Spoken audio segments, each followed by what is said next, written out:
प्रकार से ये चुंबकीय चिकित्सा भी प्राकृतिक चिकित्सा का एक भाग है। चुंबकीय चिकित्सा, चुंबक के नाम आपने जीवन में देखा भी होगा चुंबक, परंतु यह चुंबक नियोडियम बायोमैग्नेटिक चुंबक है जो जमीन से निकालकर नियोडियम मैग्नेट, इसको जमीन से माइन करके निकाला गया, जहां जीवित ज्वालामुखी है। ज्वालामुखी का मतलब यह हो गया जहां से ज्वालामुखी चल रही है, जहां से आग निकल रही, पृथ्वी अपनी गर्मी को बाहर निकाल रही है, वहां से ऐसा था। अब वो गर्मी आई कहां से? वो गर्मी आप सबको पता होगा कि पृथ्वी अपने अक्ष पर घूम रही है। अब वो जो अपने अक्ष पर घूम रही है, तो अक्ष पर घूमने की स्पीड है 1,07,000 किलोमीटर प्रति घंटा की रफ्तार से, और पृथ्वी के गर्भ में 6,000 किलोमीटर नीचे 6,000 सेंटीग्रेड तक पृथ्वी जो घूम रही है, उसके घर्षण से एक लावा उत्पन्न हो रहा है। उस लावे से दो प्रकार की फोर्स निकल रही है, एक गुरुत्वाकर्षण फोर्स, ग्रेविटी फोर्स, और एक मैग्नेट फोर्स, चुंबकीय ऊर्जा। आपने 6ठी-7वीं क्लास में पढ़ा होगा पृथ्वी स्वयं एक चुंबक का गोला है, ये उसमें लिखा है। वहां से आपको दो चीज मिल रही है, ग्रेविटी फोर्स और चुंबकीय, यहाँ गुरुत्वाकर्षण बल और चुंबकीय बल भी कहा गया है। गुरुत्वाकर्षण बल की वजह से पृथ्वी की इतनी बड़ी स्पीड होते हुए 1,07,000 किलोमीटर प्रति घंटा की रफ्तार से घूमते हुए भी गुरुत्वाकर्षण के कारण आप और हम सभी चीजें स्थिर पड़ी हुई है, और चुंबकीय जो ऊर्जा निकल रही है वो प्राणी मात्र को जीवित रखे हुए है। अब आपका क्वेश्चन होगा, हम तो ऑक्सीजन की वजह से जीवित है, तो ऑक्सीजन को जनरेट करने का काम पर्यावरण कर रहा है, पर पर्यावरण को जो जनरेट कर रहा है उसका काम चुंबकीय बल कर रहा है, पृथ्वी कर रहा है। आपने पंचमहाभूत तत्व सुने होंगे, तो उसमें एक पृथ्वी तत्व है। पृथ्वी तत्व अपने शरीर को पंचमहाभूत तत्व से बना है, तो इसमें पृथ्वी तत्व भी है। तो पृथ्वी तत्व आपके शरीर को बाहर से एक्सटर्नल सपोर्ट कर रहा है। आपका जो हार्ट धड़क रहा है उसको पंपिंग कराने का काम कोई मोटर या शरीर का कोई दूसरा पार्ट नहीं कर रहा है, उसको पृथ्वी से जो आपको चुंबकीय बल मिल रहा है उसकी वजह से आपका हार्ट पंपिंग कर रहा है। हार्ट पंपिंग कैसे कर रहा है?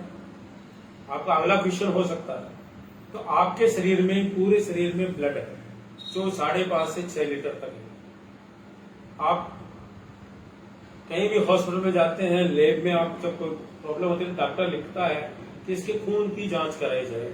खून की जांच में होता है हेमोग्लोबिन टेस्ट, उसके अलावा आयरन टेस्ट। आपके शरीर में इसका मतलब आयरन है। तो प्रकृति ने, ईश्वर ने, भगवान ने, खुदा, गॉड ने, वाहेगुरु ने ऐसी व्यवस्था की है कि आपके शरीर में आयरन होगा और चुंबक पृथ्वी के अंदर होगी जो आपको सपोर्ट करेगी। आपके शरीर के अंदर के आयरन को चलाने का काम बाहर से चुंबक करेगा। आपने अच्छी तरह से देखा होगा, लोहा और चुंबक दोनों दोस्त हैं, दोनों आपस में आकर्षित करते हैं। तो आपके शरीर में जो 4 ग्राम तक, 3.5-4 ग्राम तक का जो आयरन है, जो योगी ग्रुप में है, उसको चलायमान करने का काम चुंबक करता है। तो वो ब्लड में होता है, तो जब वो आयरन गति करता है तो उसके साथ ही आपका ब्लड भी गति करता है। अब ब्लड का काम है आपके न्यूट्रिएंट्स को कैरी करना, आप जो भी खाते हैं उसको संबंधित जगह पहुंचाना, संबंधित पार्ट की सूचनाओं का आदान प्रदान करना, ये ब्लड के मुख्य काम है। आयरन का काम है, आपने जो सांस ली है, फेफड़े उसमें से ऑक्सीजन को अवशोषित करते हैं और वो आयरन को दे देते हैं आपके शरीर में। आयरन उसको कैरी कर आपके शरीर में जो 78 ऑर्गन है जिनको प्योरीफाइड ऑक्सीजन युक्त ब्लड चाहिए, उन तक वो कैरी करके ले जाता है ऑक्सीजन को, और संबंधित पार्ट तक वो पहुंचाने का काम करता है एज ए कोरियर बॉय। साथियों, यहाँ मेरा सोचना है कि यहाँ तक जो बताया गया वो आपको समझ में आया होगा। कोई क्यूरी है? चलो अपन आगे बढ़ते हैं। अब जैसे ही आप एक उदाहरण लेके समझते हैं कि आयरन ने लिया ऑक्सीजन लेके पहुंचा पैंक्रियाज के पास।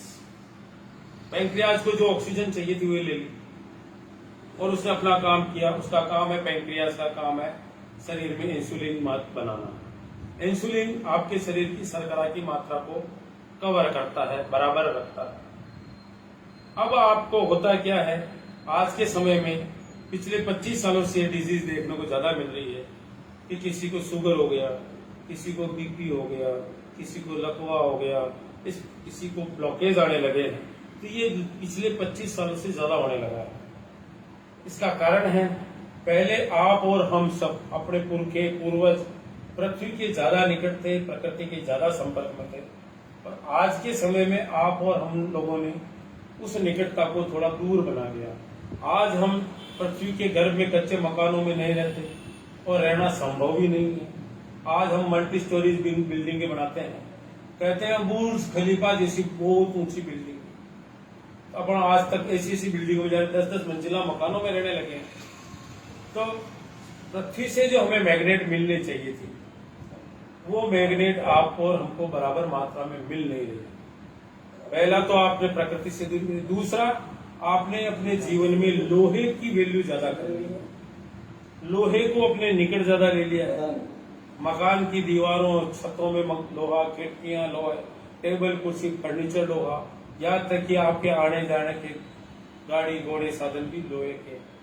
तो पृथ्वी से निकलने वाली चुंबक को आपके आसपास का लोहा अट्रैक्ट कर रहा है, इसलिए आपको वो चुंबक जिस मात्रा में मिलनी चाहिए आपके ऑर्गन्स को नहीं मिल पा रही है। नहीं मिल रही तो आयरन की स्पीड कम होने से ब्लड सर्कुलेशन कमजोर हो गया, ब्लड सर्कुलेशन गड़बड़ा गया और आपके शरीर में ब्लड सर्कुलेशन गड़बड़ाया तो संबंधित पार्ट को न्यूट्रिएंट्स और ऑक्सीजन युक्त ब्लड नहीं मिला तो संबंधित पार्ट डैमेज होने लगा, अपना काम धीरे करने लगा।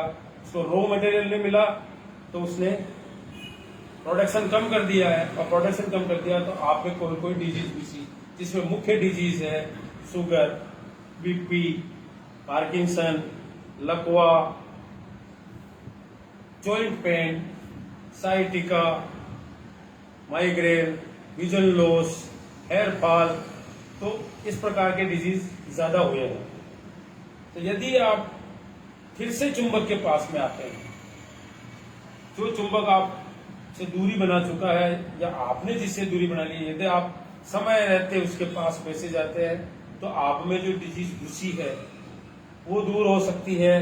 प्लस भविष्य में आपको डिजीज कोई नहीं हो उसके लिए आप एक्स्ट्रा यूज ले सकते हैं। दुनिया में ऐसा कोई साइंस नहीं है, कोई दुनिया में ऐसी कोई मेडिसिन दवा नहीं है जो आप एडिशनल ले लें, ऐसी कोई थेरेपी नहीं है, सिर्फ चुंबकीय चिकित्सा द्वारा। आप अगर आयुर्वेद की कोई चीज ज्यादा खा लेंगे तो उसके भी आपको साइड इफेक्ट मिलेंगे। आप एलोपैथ का तो कोई एडवांस ले ही नहीं सकते। परंतु ये चुंबकीय चिकित्सा, यदि आप स्वस्थ हैं तो स्वस्थ बने रहेंगे, और यदि आप किसी प्रकार की डिजीज का शिकार है, किसी लाइफस्टाइल की बीमारी से आप ग्रसित हो चुके हैं, तो आपका उसको कवर करेगा और आपको अच्छी हेल्दी लाइफ जीने में आपकी मदद करेगा। यहां तक आपका कोई क्यूरी। पहला आपको बताता हूं शुगर कैसे होती है, कुछ बीमारियां जिसके बारे में आपको बता दूं कि आपको शुगर कैसे होती है, आपको हार्ट ब्लॉकेज कैसे बनते हैं, हार्ट अटैक, पार्किंसन कैसे होता है। जितना मैंने अध्ययन किया है उसके आधार पर मैं आपको बता सकता हूं। मैं कोई डॉक्टर नहीं हूं, मैं कोई अप्रूवल नहीं दे रहा हूं, परंतु जितना मैं जानता हूं आपको बताने का प्रयास करता हूं। सबसे पहले होता है शुगर। शुगर कहते हैं मधुमेह। मधु का मतलब शहद है और मेह मतलब अनकंट्रोल, बरसात। जब आपके शरीर में शक्कर की मात्रा बढ़ जाती है, मिठास की मात्रा बढ़ जाती है, तो उसे शुगर कहते हैं। शुगर को कंट्रोल करने का काम करता है पैंक्रियास। वो एक इंसुलिन नामक हार्मोन निकालता है, उसकी वजह से आपको शुगर लेवल बराबर होता। कैसे है ये, आपने खाना खाया, मुंह में जैसे मुंह में गया, दांतों ने चबाया और यहीं से वो ग्लूकोज में बदल जाता। आपने नीचे लिया, आमाशय में गया, वहां पड़ा। यदि आप हेल्दी हैं, पाचन प्रणाली आपकी अच्छी है तो पचा, वरना वो सड़ा। वहां से वो अवशित होकर शर्करा के रूप में बदलेगा और आपके ब्लड में मिल जाएगा। अब जैसे ही वो जाता है शर्करा के रूप में, तो उसे शक्कर को कंट्रोल करने के लिए इंसुलिन का जरूरत पड़ती है। जो कार्बोहाइड्रेट के रूप में आपके शरीर में संकरा है। तो कार्बोहाइड्रेट को कंट्रोल करने के लिए पैंक्रियास से माइंड मांगता है इंसुलिन, और कार्बोहाइड्रेट होता है लीवर के पास। तो लीवर निकालता कार्बोहाइड्रेट और पैंक्रियास निकालता है इंसुलिन। ये आपस में कंट्रोलिंग सिस्टम से निकलते हैं। जितना जरूरत आपको एनर्जी की जरूरत, आपको एनर्जी कार्बोहाइड्रेट से मिलेगी। तो कार्बोहाइड्रेट की आपको आवश्यकता है, परंतु जब आपको जरूरत ही नहीं है, होता क्या है, जब आप नींद में होते हैं तभी आपके बहुत सारे पार्ट सब काम करते हैं। आंखें नींद में सो जाती है, बाकी बहुत सारे, तो आपकी सेल्फ हीलिंग शुरू होगी। आपके शरीर में कोई बीमारी घुसी है या आपको चोट लगी है, तो उसमें शरीर ही उसको ऑटोमेटिक मेंटेन करने का काम करता है। उस मेंटेनेंस पीरियड में जो ऊर्जा की जरूरत होगी, उस मेंटेनेंस पीरियड में जो आपको ऊर्जा की जरूरत होगी, वो आपको लीवर देगा। तो लीवर क्या, एक आलसी अंग है, शरीर का एक आलसी अंग है। लीवर रात को सोना चाहता है, थोड़ा आराम करना चाहता है, तो उसको पता है कि इतना कार्बोहाइड्रेट इस स्पीड से अभी जा रहा है, तो रात में सोते सोते आप और वो लीवर एक्स्ट्रा कार्बोहाइड्रेट निकाल के संबंधित पार्ट के पास पहुंचा देता है जहां उसकी जरूरत हो। तो हार्ट के पास एक्स्ट्रा कार्बोहाइड्रेट जाता है, पैंक्रियास के पास एक्स्ट्रा कार्बोहाइड्रेट जाता है, इस प्रकार के ऑर्गेन्स के पास जाता है। पर अब पैंक्रियास का काम हो जाता है इंसुलिन निकालना। अब इंसुलिन निकालना है, परंतु उसको आपका ऑक्सीजन युक्त प्यूरिफाइड ब्लड नहीं मिलता है, तो वो कमजोर हो जाता है और वो इंसुलिन कम निकालने लगता है। और वो कम निकालता है तो कार्बोहाइड्रेट जो शर्करा में बदलता है, वो शुगर के रूप में आपको सामने दिखता है। आपके शक्कर की मात्रा, शुगर की मात्रा ब्लड में बढ़ जाती है। तो जब आप डॉक्टर के पास जाते हैं तो आप कहते हैं, और डॉक्टर कहता है कि आपको शुगर हो गई। शुगर को एलोपैथ से कराएं, आप आयुर्वेद से करें, किसी प्रकार से उपचार आवश्यक है, नहीं तो आप किसी भी और पार्ट को वो शुगर डैमेज कर देती। जिस पार्ट पे वो शुगर जमा होगा उसी पार्ट को वो डैमेज करेगा। जैसे हार्ट पे जमा हुआ तो हार्ट पे अटैक हो गया, किडनी पे हुआ तो किडनी पे अटैक हो गया। शुगर जमा होने की वजह से वो काम करना बंद कर देते हैं, ये हुआ शुगर। ऐसे हार्ट का ब्लॉकेज, आपके और हमारे शरीर में बारीक बारीक वेन्स से नसें हैं, उन नसों में जो ब्लड दौड़ रहा है, ब्लड जो चल रहा है, वो जब उसकी स्पीड कम पड़ती है, तो आपने देखा होगा खेतों में, आप अगर कभी गए हो खेतों में देखा हो, अगर किसान से आपका मिलना हुआ हो, तो पानी की जो नाली होती है जिसमें अनवरत पानी बहता है, यदि उसमें स्पीड से बहता रहता है तो उसमें कोई कचरा जमा नहीं होता। और यदि आपने वो पानी स्पीड कम होता तो उसमें आकर कचरा जमा होने लग जाता है। उसी प्रकार से हमारी नसों में, वेन्स में वो कचरा धीरे धीरे जमा होते हुए ब्लॉकेज का रूप ले लेता है, और डॉक्टर के पास जाने के बाद आपको कह देता है ब्लॉकेज है, इसको साफ करना पड़ेगा, स्टेंट डालना पड़ेगा, बाईपास करना पड़ेगा। तो ये है ब्लॉकेज। यदि ब्लॉकेज के कारण खून रुक जाता है तो उसकी अगली स्टेप है हार्ट अटैक होना। अगर माइंड में अगर ब्लॉकेज आया तो ब्रेन स्ट्रोक, या माइंड से निकलने वाली वेन्स में किसी में आया है तो आपको लकवा, पार्किंसन जैसी डिजीज हो जाती है। साथियों, ये था मैग्नेट कैसे काम करता है, आपको इसकी उपयोगिता, इसके बारे में और कोई क्यूरी हो, कुछ पूछना हो, आप मुझसे राय ले सकते हैं, मुझसे कांटेक्ट कर सकते हैं। मेरा फोन नंबर